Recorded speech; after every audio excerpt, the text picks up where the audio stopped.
آتے ہیں عام آدمی کے کہ جی بھارت کو عددی اعتبار سے برتری حاصل ہے، بھارت کے پاس اسلحہ زیادہ ہے، بھارت کے پاس مطلب معیشت ان کی جو ہے اس وقت زیادہ بہتر پرفارم کر رہی ہے پاکستان کی بنسبت، تو ان کا ذہن میں سوال ہوتا ہے کہ پاکستانی فوج کے پاس ان سے نمٹنے کی کیا حکمت عملی ہے؟ جی دیکھیے، ہر فوج کی ایک حکمت عملی ہوتی ہے جو تھریٹ انالیسس کے بعد بنائی جاتی ہے، اور اس کے اندر بہت سے فیکٹر ہوتے ہیں. ہتھیار ایک فیکٹر ہوتا ہے، کافی میجر فیکٹر ہوتا ہے، لیکن اس میں اور چیزیں، اسٹریٹجی اور اپنے فوج کا مرال، اپنے قوم کا جو ہے اس فوج کے اوپر ٹرسٹ، یہ امپورٹنٹ فیکٹرز ہوتے ہیں جو کرٹیکل ہو جاتے ہیں جنگ کے اندر. اب انہوں نے ذکر کیا ایک بڑے کرٹیکل فیکٹر کا، جس کو میں کہتا ہوں وہ جو ہٹ دا نیل والی بات تھی، کہ انہوں نے صحیح نقطے کو اجاگر کیا ہے. اور جو 5th جنریشن وارفیئر کی انہوں نے بات کی، 5th جنریشن وارفیئر جو ہے وہ ہتھیاروں کی طرف ٹارگٹ نہیں کرتی. اس کا ہدف جو ہے وہ ہتھیار یا زمین نہیں ہوتا، وہ ہوتی ہے ٹورڈز ہارٹس اینڈ مائنڈ، دلوں اور سوچ کو انفلوئنس کرنے کے لیے 5th جنریشن وارفیئر لانچ کی جاتی ہے. اگر ہم اس چیز پہ بڑا میں چاہوں گا کہ تفصیل سے بات کریں. سب سے بڑا جو سب چیلنج ہے ہمارے سامنے ہائبرڈ وار کا ہی ہے. ہمیں ناظرین ایئر مارشل ریٹائرڈ شاہد لطیف صاحب نے بھی جوائن کیا ہے. آج کے حوالے سے جو لوگوں کے ذہنوں میں سوال آتا ہے کہ جی بھارت نے جدید ترین رافیل طیارے لے لیے، تو ہمارے پاس ان سے نمٹنے کا کیا کوئی ہے نسخہ ہے؟ ہمارا جو GF تھنڈر ان کا مقابلہ کر سکے گا، F-16 کر سکے گا؟ کیا آپ کس طرح سے دیکھتے ہیں؟ کیا اس سے بیلنس آف پاور جو ہے فضائیہ کی اس میں تبدیل ہو رہا ہے، تبدیل ہو گیا ہے؟ جی جس طرح ہندوستان اور ان کا میڈیا نہایت مبالغہ آرائی سے کام لیتا ہے، وہ ان کا وہ کشمیر کے بارے میں سلسلہ ہو، پاکستان ہندوستان کے بارے میں ہو، ہماری آپس میں جو جنگیں ہیں اس کے بارے میں ہو، جس حد تک انہوں نے مبالغہ آرائی سے کام لیا وہ بالا کوٹ والے سلسلے میں، اس کو پوری دنیا نے ماننے. اب آپ یہ بتائیں کہ یہ ان کے کہنے کے مطابق رفال، جو کہ ابھی ان کو صرف ایک جہاز ملا ہے اور ابھی سے وہ بیلنس آف پاور کی تبدیلی کی نشاندہی کر رہے ہیں، ایسے ہوتا ہے کیا؟ یہ جو جہاز ہوتے ہیں یہ تو سالوں کے بعد جب آپ انٹیگریٹ کرتے ہیں اپنے سسٹم میں، پھر آپریشنلائز ہوتے ہیں، پھر آپ کے پائلٹس کی ٹریننگ ہے، پھر ان کا ایکسپیرینس ہے، پھر آپ اس کو انٹیگریٹ کر کے کہہ سکتے ہیں کہ وہ ہماری فوج کا حصہ بن گیا ہے. یہ کیسے رفال جو ہے وہ حصہ بن گیا؟ اور جہاں تک رفال کی کیپیبلٹی کا تعلق ہے، وہ 4th جنریشن جہاز ہے. یہ سارے جہاز ابھی تک جو ہیں، جس میں آپ 16 بھی لے لیں، GF-17 بھی لے لیں، 4th جنریشن جہاز ہیں. مگر ابھی جو یاسین صاحب چینل بات کر رہے تھے کہ یہ ایک حصہ ہوتا ہے ویپنز. جنگ کے سلسلے میں ویپنز تو ایک فیکٹر ہے، بہت سارے دوسرے فیکٹرز ہیں جن کا انہوں نے تھوڑا سا ذکر کیا. جب تک آپ ان ساری چیزوں کو، خاص کر آپ کی اسٹریٹجی کیا ہے، آپ نے دشمن سے لڑنے میں جو اپنی اسٹریٹجی بنا رکھی ہے وہ کیا ہے، یہ ساری چیزیں ملاتے ہیں تو پھر آپ اپنے مقابلے کا ذکر کرتے ہیں. یہ لوگوں کو گمراہ کرنے کا ایک پروپیگنڈا ہے جو ہندوستان ہمیشہ ایک لابنگ کے تھرو کرتا ہے. اچھا، مجھے اگر ایک دو جملوں میں بتا دیں، پھر مجھے وقفے پہ جانا ہے، کہ آپ نے کہا GF تھنڈر جو ہے وہ بھی 4th جنریشن کا طیارہ ہے، اور یہ جو فرانس انہوں نے حاصل کیا یہ بھی 4th جنریشن ہے. اس میں کون سا طیارہ بہتر ہے، یا آپ سمجھتے ہیں کہ الگ الگ کیپیبلٹیز اور ایک دوسرے کو میچ کرتے ہیں یہ طیارے؟ دیکھیں، ان میں فرق تو ہوتا ہے. ہم اپنے نوجوانوں کی ٹریننگ، ملٹری ٹریننگ سر عام یہ کہہ کے کر سکتے ہیں، کیونکہ ہندوستان بار بار کہہ رہا ہے کہ وہ حملہ کرے گا، تو ہم اپنے دفاع کے لیے اپنے نوجوانوں کو تیار کر رہے ہیں تاکہ یہ فوج کے ساتھ کھڑے ہو جائیں.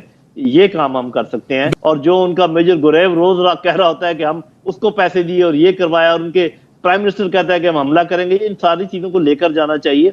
تو میرا خیال ہے بہت کچھ ہے جو کیا جا سکتا ہے لافر کے میدان میں، مزید کیا جا سکتا ہے. یاسین ملک صاحب، کہ بھارت کے جو جارحانہ عزائم میں کسی سے ڈھکے چھپے نہیں ہیں، اور یقیناً جیسے کہ ابھی کہا لودھی صاحب نے کہ بہت سارا مغربی ممالک میں NGOs کی لیول پر اور انفرادی طور پہ سینیٹرز نے، پارلیمنٹیرینز نے شور بھی مچایا. لیکن مغربی دنیا کی اگر آپ ریاستی طاقت کی بات کریں تو وہ اس معاملے پر خاموش ہے. تو یہ اس کا کیا مطلب ہے؟ اس کی خاموشی کو ہم ان کی کہتے ہیں حمایت تصور کریں، کس طرح سے دیکھیں اس کو؟ دیکھیے مغربی دنیا خاص طور پہ جو لیڈنگ ممالک ہیں مغرب کے ان کے ہاں ایک نظام رائج ہیں جس کے اندر پبلک اوپینین جو ہے وہ نیشنل پالیسیز کو انفلوئنس کرتا ہے جناب، کیونکہ ان کے ہاں جو بھی ہے ان کے ہاں ایک جمہوری سسٹم ان پلیس ہے. یہ آرمی چیف نے پہلی مرتبہ اس کا تذکرہ نہیں کیا. اس سے پہلے بھی آپ دیکھیں متواتر جو ہماری فوج کی قیادت ہے اس پر بات کرتی رہی ہے، اور ان کے تھنک ٹینکس بھی اس پہ بات کرتے رہے ہمارے. لیکن ہمارے پھر وہی جو بات ہوتی ہے کہ ہمارے بعض جو اپنے اندر سے لوگ ہیں اس کو بڑا یہ کہتے ہیں نا رد کرتے ہیں، مذاق اڑا کے رد کرتے ہیں کہ جی یہ بھی کوئی بطور اس کے ایکسکیوز. تو پہلے تو یہ بتائیے کہ ایک عام پاکستانی کیا سمجھے 5th جنریشن وار؟ ظاہر کچھ لوگ سمجھتے بھی ہیں اس کی تعریف. ذرا آپ ان کو بیان کریں ہمارے ناظرین کے لیے کہ کس طرح سے لڑی جا رہی ہے، اس کے مقاصد کیا ہیں. یاسین ملک صاحب، وہ کیا کہا جاتا ہے کہ جی آج کل کی جنگ میں جو ہے ٹینک اور فضائی طیارے جو ہیں وہ بعد میں جنگ پہ جاتے ہیں، فوجی بعد میں جاتے ہیں، جیسے ابھی کہہ رہے تھے کہ پہلے خیال اور الفاظ جا رہے ہوتے ہیں. تو اس معاملے پہ کچھ ہماری جو لڑنے کی صلاحیت ہے، مطلب اس ہائبرڈ وار کو اور 5th جنریشن وار کو ہم کتنا تیار ہیں؟ ہمارا جو ویکسٹ لنک ہے وہ کیا آپ کو نظر آ رہا ہے کہ جہاں پر آپ کو لگتا ہے کہ ہمیں اپنا گیم بہت زیادہ امپروو کرنے کی ضرورت ہے، بہت زیادہ ہم مطلب وہاں پہ کمزور پڑتے دکھائی دے رہے ہیں اس معاملے کے اندر؟ دیکھیے پہلے میں تھوڑا سا آپ کو کہوں، ایک ٹرم استعمال ہوتی ہے اسٹریٹجی کے اندر، شیپنگ آف انوائرمنٹ. اچھا، یعنی آپ حالات پیدا کرتے ہیں جس کے اندر دشمن اپنی کاوشوں میں یا اپنی جو ان کے اہداف ہیں اس کو اچیو کرنے کے لیے وہ جنگ سے پہلے وہ کچھ کام کرتا ہے. تو یہ جو سارا اس وقت عمل ہو رہا ہے جس کو آپ ہائیبریڈ اور 5th جنریشن کا نام دے رہے ہیں، یہ ایک شیپنگ آف انوائرمنٹ ہو رہی ہے for hostile action against Pakistan.